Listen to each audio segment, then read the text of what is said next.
Hello बच्चों, ये हमारी वर्कशीट डेटेड 23 अक्टूबर 2020 वर्कशीट नंबर 48 साइंस की 10th क्लास के लिए वर्कशीट है। और इस वर्कशीट का जो टाइटल है वो क्या है, periodic classification of elements chapter से लिया गया है। और आज हम देखेंगे कि एक मॉडर्न पीरियोडिक टेबल में अलग अलग जो फंक्शंस, अलग अलग चीज़ें जो हैं वो किस तरह से घटती और बढ़ती हैं। जैसे सबसे पहला हमारा जो पॉइंट है वो है trends in modern periodic table हमारा टॉपिक है। और हमारा जो सबसे पहला टॉपिक है वो है वैलेंसी। वैलेंसी एक मॉडर्न पीरियोडिक टेबल में वैलेंसी का क्या होता है? Valency is the combining capacity of an element. It is equal to the number of elements gained or lose or shared to complete its outermost shell. क्या होता है? Valency क्या होती है? कंबाइनिंग कैपेसिटी होती है किसी भी एलिमेंट की। वो इक्वल हो सकती है कि कितने नंबर वो गेन कर सकता है इलेक्ट्रॉन्स के, या कितने लूज कर सकता है, या कितने शेयर कर सकता है। एक तरह से जो उसके आउटर मोस्ट अपने ऑक्टेट को फुलफिल करने के लिए उसको अगर दूसरों के साथ शेयरिंग करनी पड़ती है, दूसरों के साथ एटम्स जो है वो गेन करने पड़ते हैं, या अपने एटम को लूज करना पड़ता है, तो वो उसकी वैलेंसी कहलाती है। तो लेफ्ट टू राइट क्या ट्रेंड रहेगा एक पीरियोडिक टेबल में इस वैलेंसी का? हमें पता है ग्रुप में वैलेंसी रिमेन्स द सेम, क्योंकि ऊपर से लेके नीचे तक वही ग्रुप नंबर होता है जो उसकी आउटर मोस्ट शेल में इलेक्ट्रॉन होता है, उसी को हम ग्रुप नंबर अलॉट करते हैं। तो एक पीरियड में वैलेंसी जो है वो कैसे इंक्रीज या डिक्रीज होती है, तो उसके बारे में हम जानेंगे।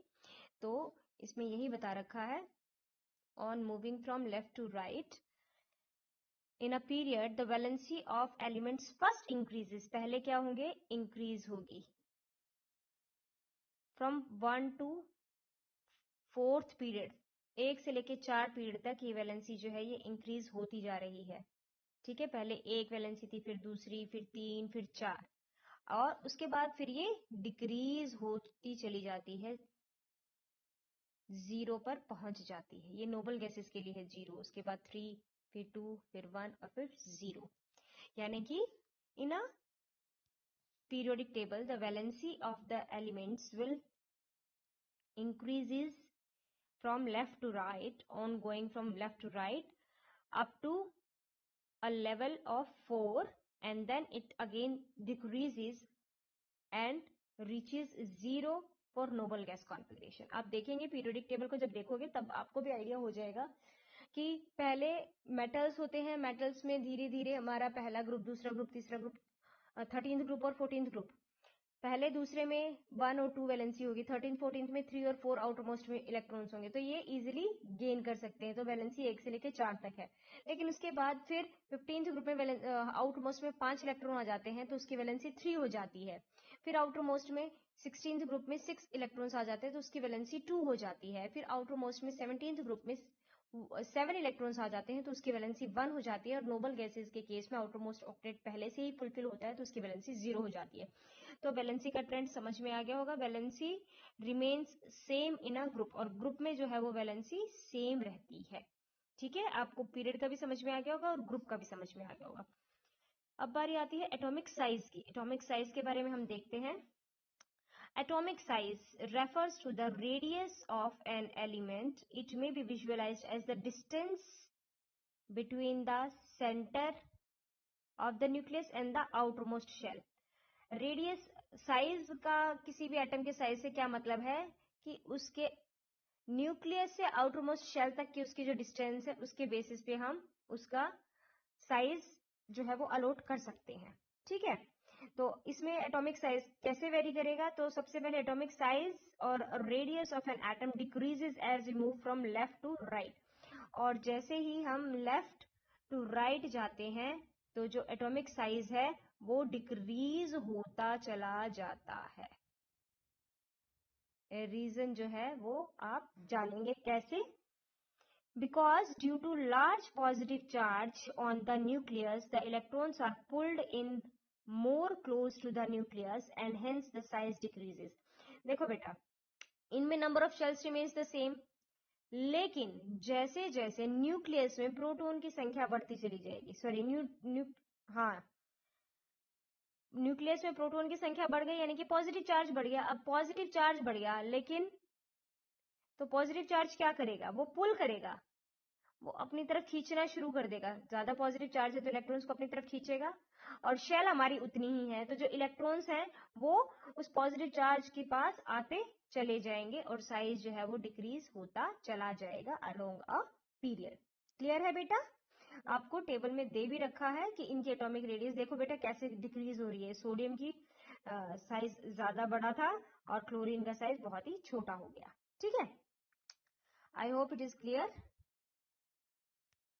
अब बारी आती है atomic size along a group. अब भाई ग्रुप में तो हमें पता ही है, ग्रुप में तो नंबर ऑफ शेल्स इंक्रीज होंगे, तो अलोंग अ ग्रुप जो है एटॉमिक साइज हमारा इंक्रीज होता चला जाएगा, क्योंकि हमारे नंबर ऑफ शेल्स बढ़ते चले जाएंगे। तो atomic size increases as we go down the group because the new shells are being added, and this increases the distance between the nucleus and the outermost shell. I hope it is clear. आपको समझ में आ गया होगा? ठीक है बेटा। अब बारी आती है हमारे पास मेटालिक कैरेक्टर की। मेटालिक कैरेक्टर मतलब जो मेटल है वो अलोंग अ पीरियड इंक्रीज होते जा रहे हैं, डिक्रीज होते जा रहे हैं। भाई उसकी जो मेटालिक कैरेक्टर है यानी कि उसकी टेंडेंसी टू लूज इलेक्ट्रॉन वो बढ़ेगी या कम होगी अलोंग अ पीरियड। तो सबसे पहले हम ये देखते हैं जो मेटालिक कैरेक्टर है means the tendency to lose electron, the tendency of an atom to lose electron, ये उसका मेटेलिक कैरेक्टर होगा। अब मेटल्स जो है वो left hand side of the periodic table पे मिल रहे हैं आपको। अगर ये हमारी पीरियोडिक टेबल है तो यहाँ पर हमारे मेटल्स मिल रहे हैं। ये मेटल्स इधर मिल रहे हैं हमें, यहाँ तक हम ये भी कह सकते हैं, यहाँ तक लेकर चलिए आप, यहाँ तक हमारे मेटल्स मौजूद हैं। ठीक है, तो metals occupy the left hand side of the periodic table. तो on moving from left to right in a period, the metallic character of an element decreases because the effective nuclear charge increases. देखो बेटा metallic character जो है वो increase होगा। क्यों? क्योंकि जो इफेक्टिव न्यूक्लियर चार्ज है वो इंक्रीज हो रहा है। It means the tendency to lose electron decreases. यहाँ पर मेटेलिक कैरेक्टर ये ज्यादा मेटेलिक मिलेगा, फिर ये उससे कम मेटेलिक मिलेगा, ये उससे कम मेटेलिक मिलेगा, ये उससे कम मेटेलिक मिलेगा। क्यों मिलेगा? क्योंकि ये आउटर मोस्ट में जो इलेक्ट्रॉन है उसको इजीली रिमूव कर देगा। ठीक है, इसमें फिर 2 इलेक्ट्रॉन आगे, इसको ये कम एफिशिएंट है, इसमें फिर 3 इलेक्ट्रॉन आगे, ये और कम एफिशिएंट है। तो इस तरह से हम कह सकते हैं कि along a period the metallic character decreases. Metallic character जो है वो क्या हो रहा है, वो डिक्रीज होता चला जाएगा, डिक्रीजेस। ठीक है, ओके। नेक्स्ट है हमारे पास metals are electropositive as they tend to lose electrons while forming bonds. और मेटल्स जो है वो पॉजिटिव इलेक्ट्रोपॉजिटिव होते हैं। भाई Na+ है, क्योंकि उसने एक इलेक्ट्रॉन लूज कर दिया तो उसके ऊपर पॉजिटिव चार्ज आ जाएगा। मैग्नीशियम है, उसके ऊपर 2+ आ जाएगा क्योंकि उसने 2 इलेक्ट्रॉन लूज किए हैं। लेकिन जो सोडियम है वो कहीं ज्यादा मेटेलिक है मैग्नीशियम से। ठीक है, क्योंकि उसकी जो टेंडेंसी है इलेक्ट्रॉन को लूज करने की वो ज्यादा है, बशर्ते मैग्नीशियम के उसको 2 इलेक्ट्रॉन लूज करने पड़ेंगे। ठीक है, ये तो था हमारा in a period metallic character जो है वो डिक्रीज हो रहा है। In a group sorry, in a period sorry. अब बारी आती है metals are metallic character increases as we go down the group as effective nuclear charge decreases. अब हम ऊपर से लेके नीचे आ रहे हैं, यानी कि एक ग्रुप में मेटेलिक कैरेक्टर क्या होगा, वो इंक्रीज होगा क्योंकि नंबर ऑफ शेल्स बढ़ जाएंगी। तो यहाँ पे जो इफेक्टिव न्यूक्लियर चार्ज है इसके प्रति कम होता चला जाएगा, ये और कम हो गया तो ये एटम जो है ये बहुत ही इजीली रिमूव हो जाएगा और जिस वजह से इसका मेटेलिक कैरेक्टर बढ़ जाएगा। ठीक है, समझ में आया बेटा? अब बारी आती है नॉन मेटेलिक कैरेक्टर की। नॉन मेटेलिक कैरेक्टर क्या कहता है, वही जो मेटेलिक कैरेक्टर है उसका उल्टा नॉन मेटेलिक हो जाएगा। भाई नॉन मेटेलिक कैरेक्टर धीरे धीरे इंक्रीज हो रहा है यानी कि टू बिकम इलेक्ट्रॉन नेगेटिव। इनको क्या करना है, इलेक्ट्रॉन्स को गेन करना है। Non metals are electron negative as they tend to form bond by gaining electrons. इनको इलेक्ट्रॉन्स को गेन करना होता है तो इनका जो है वो ये इलेक्ट्रॉन नेगेटिव बनते हैं, और इलेक्ट्रॉन्स को गेन करने से ये नॉन मेटल्स बनेंगे बाय गेनिंग इलेक्ट्रॉन्स। तो नॉन मेटल जो है वो ऑक्यूपाई कर रहे हैं हमारी पीरियोडिक टेबल में लेफ्ट साइड वाला हिस्सा, ये वाला हिस्सा नॉन मेटल्स के लिए है स्पेशली। क्लियर है? तो क्या होगा, सबसे पहले जो नॉन मेटेलिक कैरेक्टर है वो इंक्रीज होगा अक्रॉस अ पीरियड। एक पीरियड में देखो बेटा, पहले एक पीरियड में जो इलेक्ट्रॉनिक कॉन्फ़िगरेशन था उसमें क्या आ रहा था, हमारा जो 15th ग्रुप है, जो 16th ग्रुप है, जो 17th ग्रुप है, इसके आउटर मोस्ट में 5 इलेक्ट्रॉन है, 6 इलेक्ट्रॉन है, 7 इलेक्ट्रॉन है। ये 3 इलेक्ट्रॉन लेगा, थोड़ा इसको ज्यादा जोर लगाना पड़ेगा। ये 2 इलेक्ट्रॉन लेगा, थोड़ा इजीली ले लेगा, और ये 1 इलेक्ट्रॉन लेगा जो बहुत इजीली ले लेगा। तो इसका मतलब क्या है, मेटेलिक कैरेक्टर जो है वो क्या हो रहा है, सॉरी नॉन मेटेलिक कैरेक्टर क्या हो रहा है, वो इंक्रीज हो रहा है इन अ पीरियड। एक पीरियड में जो मेटेलिक कैरेक्टर है वो क्या होगा बेटा, इंक्रीज होगा। ठीक है, अब बारी आती है non metallic character decreases as we go down the group. ये आ गया डाउन द ग्रुप, एक ग्रुप में हमारा नॉन मेटेलिक कैरेक्टर का क्या होगा। ठीक है, जो नॉन मेटेलिक कैरेक्टर है down the group due to decrease in effective nuclear charge. बेटा देखो, जैसे जैसे साइज बढ़ता जाता है वैसे वैसे क्या होगा, ये जो न्यूक्लियर चार्ज है इसका फोर्स ऑफ अट्रैक्शन कम हो जाएगा, तो ये कम आसानी से इलेक्ट्रॉन को ले पाएगा, ये ज्यादा आसानी से ले लेगा, और ये बहुत ज्यादा आसानी से ले लेगा। तो इसका मतलब क्या है, metallic non metallic character decreases in a group. Group में जो नॉन मेटेलिक कैरेक्टर है वो डिक्रीज होता जा रहा है। ठीक है बेटा, और middle of the periodic table as we have semi metals और मेटेलॉइड्स। हमारे पास मैंने बताया था जो ट्रांजिशन एलिमेंट्स होते हैं, सॉरी ट्रांजिशन नहीं, मैंने आपको बताया था पीरियोडिक टेबल में जो है वो इस तरह का, ये जो लाइन थी है ना, बोरोन, सिलिकॉन, जर्मेनियम, इनका क्या हुआ, ये हमारे सेमी मेटल्स या मेटेलॉइड्स कहलाते हैं। इसमें क्या होता है कैरेक्टर का, they exhibit some properties of metals and non metals. इनमें कुछ प्रॉपर्टीज तो मेटल्स की होती है और कुछ नॉन मेटल्स की होती है। ठीक है, oxides of metals are basic in nature while oxides of non metals are acidic in nature। Metal के जो ऑक्साइड होते हैं वो कैसे होते हैं, बेसिक। ये क्वेश्चन पूछा जा सकता है, ये आपके प्रैक्टिकल में भी आता है और थ्योरी में भी आता है। और जो नॉन मेटल के ऑक्साइड्स हैं वो कैसे होते हैं, एसिडिक होते हैं। ठीक है बेटा, क्लियर है? चलो अब हम क्वेश्चंस डिस्कस करेंगे, लेकिन क्वेश्चंस को आप लोग पहले करेंगे, उसके बाद वीडियो को पॉज करके क्वेश्चंस खत्म करने के बाद वीडियो ऑन करके आप अपने आंसर्स को चेक करेंगे। ठीक है बेटा, तो सबसे पहला क्वेश्चन है हमारा, across a period the atomic size decreases due to. एक पीरियड में जो एटॉमिक साइज है वो डिक्रीज होता चला जाता है। क्यों? Due to shielding effect, photo electric effect, increase in nuclear charge और decrease in nuclear charge.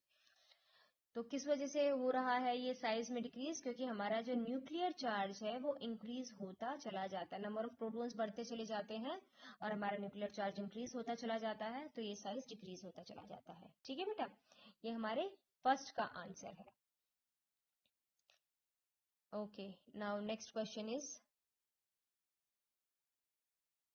Question है हमारा, what do you mean bye valency. Valency से आप क्या समझते हो, तो वैलेंसी की डेफिनेशन आपको यहाँ पर इजीली दे रखी है।